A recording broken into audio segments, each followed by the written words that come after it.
ओम शांति। मैं दीपशिका एक बार फिर से हाजिर हूँ लेकर आप सभी का अपना कार्यक्रम हीलिंग टच।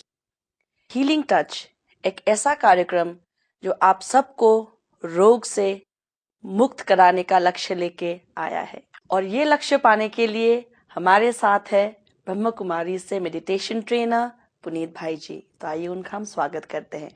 ओम शांति पुनीत जी।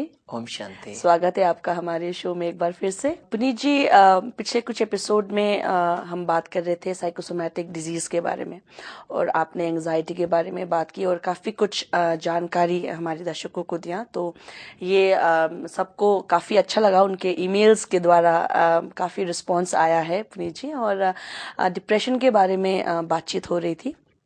तो जैसे सामने आया कि बच्चों को भी कई प्रकार के डिप्रेशन होते हैं, और एक जो नई बात जो सामने आई है वो है प्यार की वजह से भी डिप्रेशन होता है आज के युवा पीढ़ी में। आजकल के युवा पीढ़ी में ज़्यादातर हम देखते हैं कि सुसाइड केसेस जो होते हैं आइदर लव से जुड़ा हुआ होता है या फिर मे बी कंपटीशन की वजह से। तो जो काम है, जो करियर है, स्टडीज, उसके बारे में तो हम बात कर चुके हैं। तो अब हम बात करेंगे लव के बारे में। तो पुनीत जी, ऐसा होता है कि प्यार में आजकल की युवा पीढ़ी क्या करते हैं, आइदर हाथ काटते हैं या फिर खून से पत्र लिखते हैं, और यदि पेरेंट्स ना माने तो सुसाइड भी कर लेते हैं। आपको क्या लगता है कि ये क्या जो मूवीज है, जो आजकल की मूवीज है, इसका इन्फ्लुएंस की वजह से है? जैसा हम देखते हैं वैसा ही हम बन जाते हैं, और ये तो हमारे जीवन की सबसे बड़ी सच्चाई है कि सुनने से भी अधिक इफ़ेक्ट हमारे ऊपर हमारे देखने का होता है। अगर हम आज देखें तो आज के समय में सबसे बड़ी इम्पॉर्टेंट बात यह है कि आज के समय में आजकल के यूथ जो हैं वो पॉजिटिव प्रोग्राम्स बहुत कम देखते हैं, या कुछ ऐसे प्रोग्राम्स जो हमारे जीवन में मॉरल वैल्यूज़ को डेवलप करें या उनको जागृत करें या उनको विकसित करें, ऐसे प्रोग्राम्स को वो लाइक नहीं करते हैं। लेकिन वो ऐसे प्रोग्राम्स को अक्सर करके देखते हैं जिसके अंदर हॉरर्स हैं या जिसके अंदर रोमांटिक स्टोरीज हैं या जिसके अंदर एक्शंस हैं। तो इस तरह की मूवीज़ को आजकल के यूथ देखते हैं, और मुझे लगता है कि इसमें उनका भी इतना दोष नहीं है, क्योंकि यूथ के कैरियर को मेंटेन करने का काम जो है या उनके कैरियर को बनाने के काम में सबसे ज़्यादा उत्तरदायी हैं उनके ही पेरेंट्स। बिल्कुल बिल्कुल। जिस तरह के बीज उनके मन में बोए गए जी, जब वो एक चाइल्डहुड में ही थे, तो वैसे ही बीज एक पौधा बन करके उनके अंदर विकसित होने लगे, और उनकी जो भी हैबिट्स होती हैं, जिनकी भी जितनी भी उनकी आदतें होती हैं, वो उनके बचपन से ही जुड़ी हुई रहती हैं। और यही कारण है कि आज हम देखते हैं कि आजकल के बच्चों को जब टीवी के सामने ही बिठा करके हम उनका एंटरटेनमेंट करते हैं, उसमें तो पेरेंट्स ने सोचा था कि शायद ये सबसे बेटर सोल्यूशन है कि हम अपने घर का काम कर लेंगे और ये बच्चा टीवी देख करके बिजी रहेगा और हमें डिस्टर्ब भी नहीं करेगा। लेकिन क्या हुआ, बाद में समय के साथ साथ जब वो बच्चा एक यूथ बन गया, युवा बन गया, तो उसका इंटरेस्ट वैसा ही बन जाता है। वो मूवीज को देख करके अपने आप को रिलैक्स करता है, अपना मनोरंजन करता है, और मूवीज को देख करके ही वो सीखता है। जैसी मूवीज देखेगा उसी तरह का वो बनने का प्रयास करता है। जी जी। और सबसे बड़ी सत्यता तो ये है कि जब भी हम कभी टीवी देखते हैं तो टीवी के अंदर जितने भी कैरेक्टर्स उसके अंदर होते हैं, जो भी उसके पात्र होते हैं या अभिनय करने वाले अभिनेता या अभिनेत्रियां होते हैं, हम थोड़ी देर के लिए उस सीन को देखते देखते उसके अंदर डूब जाते हैं। जी। हमें ये नहीं लगता है कि हम मूवी देख रहे हैं, लेकिन हमें लगता है कि ये जो कुछ भी हो रहा है ये मेरे साथ हो रहा है। कभी कभी हम देखते हैं कि एक मूवी में जब किसी के ऊपर जब बहुत ज्यादा अत्याचार होता है, तो हमें यहाँ बैठे बैठे ही गुस्सा आ जाता है, तकलीफ होती है, क्योंकि मुझे लगता है कि वो अत्याचार मेरे सामने हो रहा है, तो मैं यहाँ बैठे बैठे उसमें अपने आप को इन्वॉल्व कर लेता हूँ मेंटली। फिजिकली मेरी कोई इन्वॉल्वमेंट नहीं होती है, लेकिन मेंटली मैं फुली उसमें इन्वॉल्व हो जाता हूँ। और कभी कभी हम ये भी देखते हैं कि ऐसे ऐसे सीन होते हैं कि रोने लग पड़ते हैं। तो आजकल के समय में अगर हम देखें तो आज की युवा पीढ़ी जो मूवीज से सीख रही है, वो शायद इतना ज़्यादा है कि फैमिली से भी वो नहीं सीख पा रहे हैं, अपने टीचर्स से भी इतना नहीं सीखते हैं, जिससे ज़्यादा वो सीखते हैं मूवीज से या फिर अदर सोर्सेज ऑफ एंटरटेनमेंट जैसे सीरियल्स, टीवी सीरियल्स। माना जितने भी वो सोर्सेज हैं वो सभी क्या कहें, विजुअल हैं, जिसको देख करके हम बहुत जल्दी सीखते हैं। और आजकल सबसे बड़ी बात तो ये है कि इसलिए कहीं कहीं कहा गया है, कहीं अभी पीछे न्यूज़पेपर्स में कहीं कहीं ऐसे समाचार भी प्रकाशित हुए कि शक्तिमान सीरियल को देख करके बच्चों ने कुछ कुछ ऐसे रूफ से छलांग मार दी। हाँ जी, ये सब घटनाएं जी। तो टीवी को देख करके ही उनके अंदर वो इंस्पिरेशन आ गई और वो उससे सीखने लगे कि शायद मैं भी ऐसा कर सकता हूँ। और वैसे ही कभी कभी टीवी को देखते हैं कि हाँ रोमांटिक स्टोरी है, और उसको जब आजकल के यूथ देखते हैं तो वो उसको देख करके अपने आप को वहां पे पाते हैं वो कि उस जगह मैं हूँ, तो जितना एंजॉय वो कर रहे हैं उतना ही एंजॉय मैं भी कर सकता हूँ। जी, फिर पेरेंट्स को क्या करना चाहिए? एक समय ऐसा भी था जब फैमिली में सभी लोग एक जगह पे बैठ करके, एक रूम में बैठ करके आराम से एक साथ सीरियल देख लेते थे और एंजॉय करते थे। लेकिन आज ऐसा टाइम आ गया है कि टीवी के अंदर अंदर ऐसे ऐसे सीरियल आते हैं, ऐसी ऐसी मूवीज आती हैं कि जिसको फैमिली के सभी मेंबर एक साथ बैठकर भी नहीं देख सकते हैं, क्योंकि उनके अंदर इतनी अश्लीलता है, उसके अंदर इतनी चरित्रहीनता है, या ऐसे ऐसे उसके अंदर सीन्स हैं कि जिनको देख कर के पेरेंट्स और बच्चे जब एक साथ देखेंगे तो उनको एक थोड़ा सा शर्म महसूस होती है, एक ऑकवर्ड सा फीलिंग अंदर क्रिएट होती है। इसलिए जब हम कभी सिनेमा की बात करते हैं तो सिनेमा में दो वर्ड्स आते हैं, सिन माँ, कि माना वो पाप की माँ है। जो पाप की माँ है उसी को सिनेमा कहा जाता है। एक समय ऐसा भी था कि जब बच्चों को हम मोरल एजुकेशन देने के लिए हमारे टीवी चैनल्स पर धार्मिक सीरियल आते थे, रामायण आती थी, महाभारत आती थी, तो बच्चे उसको सीख करके, उसको देख करके वैसी ही चीज़ें, वैसी ही वैल्यूज़ अपने अंदर डेवलप कर लेते थे। फिर ऐसे ऐसे सीरियल भी चैनल्स पर आते थे कि जिसके द्वारा हम कहें देशभक्ति की भावना, पैट्रियोटिक मूवीज़ आती थी, या पैट्रियोटिक ऐसे सॉन्ग्स, वीडियो सॉन्ग्स आते थे कि लोगों के अंदर कुछ ना कुछ तो ऐसी चीज़ डेवलप हो। लेकिन आज हम देखते हैं कि फिल्मों के प्रोड्यूसर्स या डायरेक्टर्स वो सब भी ये देखते हैं कि आखिर पब्लिक की चॉइस क्या है, क्योंकि उनको तो चॉइस के ऊपर काम करना है, because they are all commercial, वो तो कमर्शियल हैं, उनका तो प्रोफेशन वैसा है। तो वो ऐसी ऐसी चीज़ों को टीवी पर देते हैं कि जो आजकल के यूथ लाइक करते हैं, क्योंकि यंगस्टर्स ही ज़्यादातर मूवीज़ को देखते हैं, और इसलिए ऐसी ऐसी चीज़ें, ऐसा ही मटेरियल आज टीवी के ऊपर आ रहा है और उसका वैसा ही इफेक्ट हो रहा है। लेकिन हमें देखना ये है कि उसको देख करके, अगर आजकल ये हम देखते हैं बहुत ज़्यादा कॉमन हो गया है, अफेयर्स बहुत कॉमन हो गए हैं, आप कहीं पार्क में भी चले जाएंगे या कभी गलियों में चले जाएंगे, यहाँ तक कि टेम्पल्स में भी, मंदिर में भी लोग मंदिर में दर्शन करने के लिए नहीं आते हैं, लेकिन बहुत सारे यूथ एक दूसरे को देखने के लिए आते हैं। तो कि और कहीं अगर हमें घर से जाने की परमिशन नहीं भी मिलेगी तो कम से कम मंदिर जाने के बहाने तो मैं अपने साथी से मिल सकता हूँ जिससे मैं प्यार करता हूँ, या तो आज हम देख रहे हैं कि अफेयर्स के लिए लोग सब कुछ करने के लिए तैयार हैं। और यहाँ तक कि वो आज तो कुछ ऐसी ऐसी स्कीम निकली हैं मोबाइल में भी कि आपको एक नंबर पर आप पूरा दिन बात कर सकते हैं। तो हम देखते हैं बहुत सारे यूथ को कि पूरा दिन वो कानों में ईयरफोन लगा करके बात कर रहे होते हैं और एक एक मिनट की खबर वो आपस में शेयर करते हैं। तो माना आज हम देखते हैं कि एक रोमांटिक एनवायरनमेंट एक बहुत अधिक एक्सट्रीम पोजीशन पर पहुंच गया है।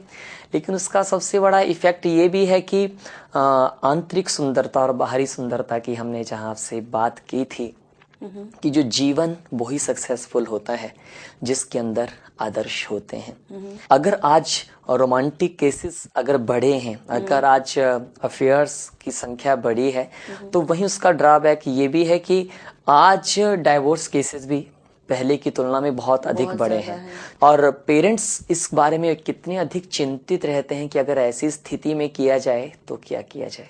पुनीत जी, काफी हद तक क्या होता है कि पेरेंट्स आउट ऑफ इमोशन जो बच्चों की जिद जो होती है वो पूरी कर देते हैं, just to make sure that my baby is, my child is safe वो ठीक रहे। तो ये करना क्या ठीक है या फिर पेरेंट्स जो कर रहे हैं कि उनकी जिद के आगे झुकना ये गलत है? मुझे लगता है कि आज के समय में पेरेंट्स अगर कहीं और हार ना भी माने, लेकिन बच्चों के आगे हर एक पेरेंट्स को झुकना ही पड़ता है जी। और कई बार तो स्थिति ऐसी हो जाती है कि वो ना चाहते हुए भी उनको ऐसा निर्णय लेना पड़ जाता है कि जो उनको लगता है कि बिल्कुल हमारे नियमों के विपरीत है, या ये सोसाइटी के रीति रिवाजों के विपरीत है, या ये कहें कि एक आदर्श जीवन के विपरीत है। लेकिन होता क्या है कि बच्चों की जिद पूरी करने के लिए उनको ऐसा निर्णय लेना पड़ता है। ऐसे पेरेंट्स और ऐसे युवाओं को मैं सिर्फ एक बात कहना चाहता हूँ कि दोनों ही तरफ से बैलेंस की जरूरत है।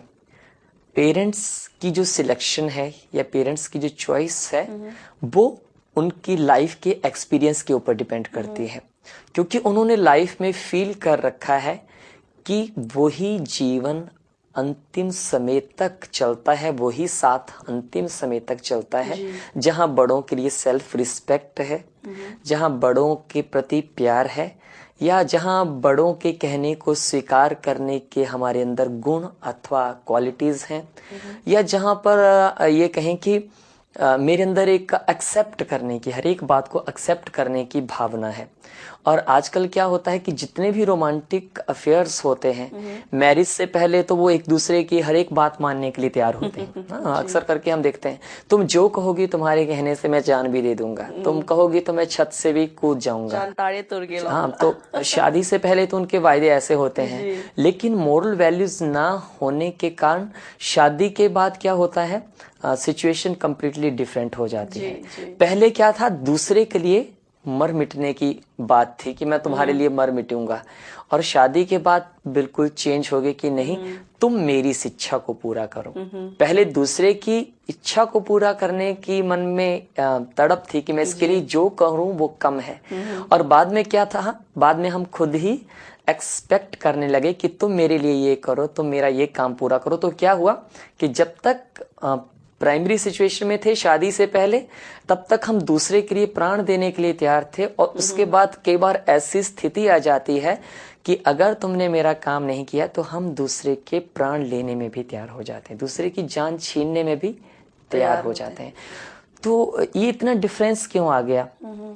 क्योंकि हमने जो वो संबंध जोड़ा था उसका जो बेस था वो स्ट्रांग नहीं था जी। वो सिर्फ क्या था, एक फिजिकल अट्रैक्शन के ऊपर वो बेस था जी। और वही कारण बना कि वो संबंध लंबे समय तक नहीं टिक सके। और आज पेरेंट्स जो हैं वो निर्णय किस तरह से लेना चाहते हैं कि संबंध सदा काल टिके। तो मैं तो ये बात जरूर कहूंगा हमारे युवाओं से कि जीवन की सच्ची सुंदरता सच्चे आदर्शों में है, जीवन की सच्ची सुंदरता मूल्यों में है, दिव्यता में है, सात्विकता में है, या मन की निर्मलता में है। पेरेंट्स तो कई बार बच्चों की जिद को स्वीकार कर लेते हैं, लेकिन वो ऐसी लड़की को कई बार शादी करके घर ले आता है वो लड़का कि वो उसके पेरेंट्स का सम्मान नहीं करती है, पेरेंट्स को अपने कंट्रोल में रखती है। और आज तो हम ये सुनते हैं कि एक टाइम ये था कि सास और ससुर के कहने से घर की बहू काम करती थी या प्रिंसिपल्स को मानती थी, लेकिन आज टाइम उल्टा हो गया है। आजकल जो बहू चाहेगी सास को वही करना पड़ेगा, जो बहू चाहेगी ससुर को वही करना पड़ेगा। और ये जो आजकल रोमांटिक अफेयर्स हो रहे हैं, तो कई बार पेरेंट्स क्या करते हैं कि बच्चों की जिद को मान भी लेते हैं, और वो लड़का क्या करता है कि उस लड़की को शादी करके घर ले आता है, लेकिन वो बहू नहीं, लेकिन घर में आकर के अपनी जिम्मेदारियां निभाने की बजाय पेरेंट्स के ऊपर ही रूल करने लगती है, डोमिनेट करने लगती है। इसलिए ये हीलिंग टच प्रोग्राम उन सभी युवाओं के लिए और उन पेरेंट्स के लिए सबसे बड़ी गिफ्ट है जो इन परेशानियों से जूझ रहे हैं, या जिनको ऐसा महसूस हो रहा है कि अभी हम क्या करें, इस संबंध को जोड़ें या हम अपने पेरेंट्स के ऊपर छोड़ दें, या पेरेंट्स भी ये निर्णय लेने में असमर्थ हैं कि क्या हम बच्चों को मनमानी करने दें या हम बीच में इंटरफेयर करें। अगर हम इंटरफेयर करते हैं तो बच्चे नाराज हो जाते हैं, कुछ भी कर सकते हैं। और अगर मान लिया हम बच्चों की मनमानी को स्वीकार कर लेते हैं तो वो ऐसा काम कर लेते हैं कि हमारी पूरी लाइफ डिस्टर्ब हो सकती है एक गलत संबंध को बनाने के कारण। सो पुनीत जी, थ्रू मेडिटेशन कैसे पेरेंट्स या फिर जो यूथ है इस समस्या से बाहर आ सकते हैं? ये एक बहुत अच्छी साइंस है मेडिटेशन, जिसको हम कहते हैं language of mind, language of thought. कि ये लैंग्वेज ऑफ थॉट एक ऐसी साइंस है कि आप जो सोचेंगे वैसा मैसेज आप दूसरे को कन्वे कर सकते हैं। और दूसरा, इस हीलिंग टच प्रोग्राम का ये जो मूल सेशन है वो मेडिटेशन का ही है, जिससे हमारे अंदर परखने की शक्ति आ जाती है, पावर टू जज और एंड पावर टू एनालाइज। हम किसी चीज़ को एनालाइज कैसे करें, किसी चीज़ को ऑब्जर्व कैसे करें कि ये संबंध जोड़ना ठीक है या नहीं।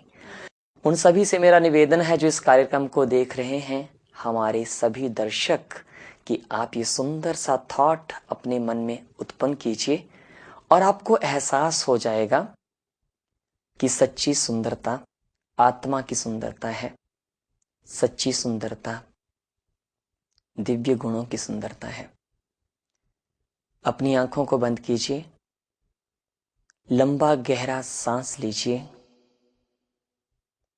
और अपनी आंखें खोल करके तुरंत स्क्रीन के ऊपर टिकाइए और अपने आप से बात कीजिए कि मैं सर्व शक्तियों से संपन्न हूं। मुझे इस संसार का कोई भी शरीर का आकर्षण खींच नहीं सकता। मुझे किसी की देह आकर्षित नहीं कर सकते। मैं आत्मा मूल रूप से इस शरीर से अलग चमकती हुई ज्योति हूं, एक प्रकाश हूं। इसलिए मुझे इस संसार में हर एक आत्मा की आंतरिक सुंदरता को ही देखना है। मुझे अपनी आत्मिक सुंदरता से सबको सच्चा रियल प्यार, रियल लव देना है। इस सुंदर से थॉट को आज के दिन में कम से कम 5 बार आप जरूर अपने मन में रिपीट कीजिए, तो आपको सचमुच ये महसूस होने लगेगा कि इस संसार की कोई भी चीज आपको खींच नहीं सकती। क्योंकि जब हम किसी के भी आकर्षण में आ जाते हैं तो हम भावुक होकर के गलत निर्णय ले लेते हैं, और जब हम आंतरिक सुंदरता को देखते हैं तो हम जीवन की सच्चाई को और वास्तविकता को समझ जाते हैं। पुनीत जी, बहुत बहुत शुक्रिया आपका, आपने डिप्रेशन के बारे में इतनी सारी जानकारी दी। ये संसार का सबसे बड़ा रहस्य है जी कि हम अपने मन की शक्ति से जो चाहें वो कर सकते हैं जी। कुछ भी असंभव नहीं है। और अगर आप उस वर्ड को देखें इम्पॉसिबल, तो उसमें भी लिखा है आई एम पॉसिबल। या इसलिए कल हम लेकर के आ रहे हैं बहुत ही सुंदर टॉपिक, पावर ऑफ माइंड। और यदि आपका कोई सुझाव है और यदि आप कुछ सवाल आप पूछना चाहते हैं पुनीत जी से, तो आप ज़रूर हमें लिख के भेजिएगा अपने सवाल। हमारा ईमेल आईडी है healingtouch@spiritualhealingtouch.com। तो दोस्तों, कल देखना बिल्कुल मत भूलेगा हमारा ये कार्यक्रम हीलिंग टच, जहां पुनीत जी आप सबको बताएंगे पावर ऑफ माइंड के बारे में। तो मिलते हैं कल, तब तक के लिए मुझे यानी दीपशिखा को दीजिए विदा और मेरे साथ पुनीत जी को भी दीजिए विदा। ओम शांति।